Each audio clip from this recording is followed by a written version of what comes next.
A plume of black smoke billowed from the Vatican on Tuesday, indicating cardinals have not yet chosen a successor for Pope Benedict XVI on the first day of conclave. The cardinals now return to the Vatican's Santa Marta Hotel for the night. They return to the Apostolic Palace for Mass Wednesday morning and a new round of voting. Beginning Wednesday, the cardinals will cast for ballots a day, twice in the morning and twice in the afternoon. Earlier Tuesday, the 115 cardinals tasked with electing a new pope were locked in the Sistine Chapel, marking the start of conclave. Monsignor Guido Morani, Master of Liturgical Ceremonies, closed the double doors after shouting extra omnes, Latin for all out, telling everyone but those taking part in the conclave to leave the frescoed hall. Conclave voting entails each cardinal writing his choice on a rectangular piece of paper inscribed with the words Helego in sum and Pontificum Latin for I elect as Supreme Pontiff. Holding the folded ballot up in the air, each approaches the altar and places it on a saucer, before tipping it into an oval urn, as he intones these words, I call as my witness, Christ the Lord, who will be my judge that my vote is given to the one who, before God, I think should be elected. After the votes are counted, and the outcomes announced, the papers are bound together with a needle and thread, each ballot pierced through the word Helego. The ballots are then placed in a cast iron stove and burned with a special chemical. That's when all eyes will turn to the 6-foot-high copper chimney erected atop the Sistine Chapel to pipe out puffs of smoke to tell the world if there's a new pope. Black smoke means not yet. White smoke means the 266th pope has been chosen. Though no pope was chosen on the first day of conclave, the voting will continue until Saturday, March 16, when the cardinals will break for a day of prayer and reflection. Whoever he is, the next pope will face a church in crisis. Benedict spent his 8-year pontificate trying to revive Catholicism amid the secular trends that have made it almost irrelevant in places like Europe, once a stronghold of Christianity. Clerical sex abuse scandals have soured many faithful on their church, and competition from rival evangelical churches in Latin America and Africa has drawn souls away. On the eve of the vote, cardinals offered wildly different assessments of what they're looking for in the next pontiff and how close they are to a decision. It was evident Benedict XVI's surprise resignation has continued to destabilize the church leadership and that his final appeal for unity may go unheeded, at least in the early rounds of voting. Cardinals held their final closed-door debate Monday over whether the church needs more of a manager to clean up the Vatican's bureaucratic mess or a pastor to inspire the 1.2 billion faithful in times of crisis. The fact that not everyone got a chance to speak was a clear sign that there's still unfinished business on the eve of the conclave.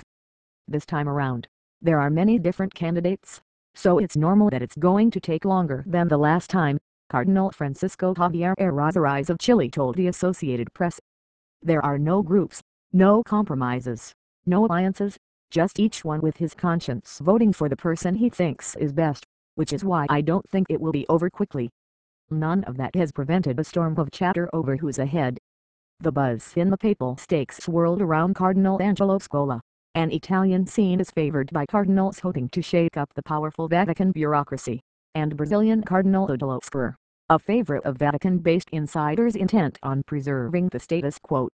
Scola is affable and Italian, but not from the Italian-centric Vatican bureaucracy called the Curia. That gives him clout with those seeking to reform the nerve center of the church that has been discredited by revelations of leaks and complaints from cardinals in the field that Rome is inefficient and unresponsive to their needs. Spur seems to be favored by Latin Americans and the Curia. He has a solid handle on the Vatican's finances, sitting on the governing commission of the Vatican Bank, as well as the Holy See's main budget committee. As a non-Italian, the Archbishop of São Paulo would be expected to name an Italian as Secretary of State, the Vatican number 2 who runs day-to-day affairs. Another plus for Vatican-based cardinals who would want one of their own running the shop. The pastoral camp seems to be focusing on two Americans, New York Archbishop Timothy Dolan and Boston Archbishop Sean O'Malley. Neither has Vatican experience. Dolan has acknowledged his Italian isn't strong, seen as a handicap for a job in which the lingua franca of day-to-day work is Italian. Canadian Cardinal Mark Ouellet is well respected, stemming from his job at the important Vatican office that vets bishop appointments. Less well known is that he has a lovely singing voice and can be heard belting out French folk songs on occasion. If the leading names fail to reach the 77 votes required for victory in the first few rounds of balloting, any number of surprise candidates could come to the fore as alternatives. Authorized, the cardinal from Chile, said the key isn't so much where the next pope comes from, but what he brings to the papacy. Cardinals, he told AP, are looking for a pope who is close to God, has love for people, the poorest, the ability to preach the gospel to the world and understand the young and bring them closer to God. These are the categories that count.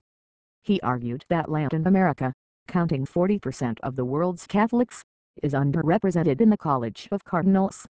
It doesn't have 40% of the cardinals, he said. Austrian Cardinal Christoph Schönborn, also a leading papal contender, said he was going into the conclave still rattled by the fact that his mentor, Benedict, had resigned. "It made me cry. He was my teacher. We worked together for over 40 years, Schönborn said during a mass late Sunday. Nevertheless, Schönborn said the cardinals had banded together to face the future. "It makes us brothers, not contenders," he said. "Such a surprising act has already begun a true renewal